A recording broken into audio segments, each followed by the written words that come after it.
Hello guys, இன்றைக்கி நம்ம எங்கே வந்திருக்கோம் பார்த்தீங்கன்னா புத்தக கண்காட்சிக்கு வந்திருக்கோம். யாரை பார்த்துருக்கோன்னா தஞ்சை விஜய்ங்கிற ஒரு அவர் பார்க்க வந்திருக்கோம். ஒரு மிகப்பெரிய கவிதை எழுத்தாளர். இவர் யார் பார்த்தீங்கன்னா அகரம் ஃபவுண்டேஷன் சூர்யா சார் அவரோட ஃபவுண்டேஷனில் படிச்சிருக்காரு. அகரம் ஃபவுண்டேஷனில் படித்து இப்போது இங்கே வந்திருக்காரு. அவரை பற்றி நம்ம என்னென்னு கேட்போம். சொல்லுங்கள். வணக்கம், என்னுடைய பேர் தஞ்சை விஜய். இதுவரைக்கும் நான் படைப்பு பதிப்பகத்தின் வாயிலாக 3 ஹைக்கூ கவிதை நூல்கள் வெளியிட்டிருக்கேன். முதல் நூல் ஒளிபூத்த குடில், 2ஆம் நூல் விதைக்குள் இருக்கிறது காடு, 3ஆம் நூல் எங்கும் வீடு எங்கே காடு.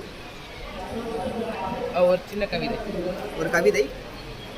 பள்ளிப்படியை பார்த்து ஏறு, படிப்பை முடித்து பகுத்தறிவாய் மாறு, எடுத்து வாசி புத்தக ஏட்டை, அடுத்து கட்டு வெற்றி கோட்டை, எட்டி பார்த்து எழுது கரும்பலகை, எட்டாத உயரத்திலிருந்து பார்க்கலாம் உலகை, கற்கும் முறையில் வைக்காதே அளவு, கற்றுவிட்டால் உன்னை விட்டு போகாது கல்வி களவு.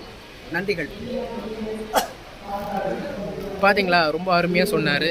அண்ட் நம்ம சேனலுக்கு அப்படியே சப்ஸ்கிரைபு அண்ட் நம்ம இன்ஸ்டாகிராம் ஃபாலோ பண்ணிடுங்க. அண்ட் இவரோடையும் ஃபாலோ பண்ணிடுங்க. அண்ட் இவரோட ஐடியும் நான் மென்ஷன் பண்ணுறேன், கண்டிப்பாக போடுறேன், ஃபாலோ பண்ணிக்கோங்க.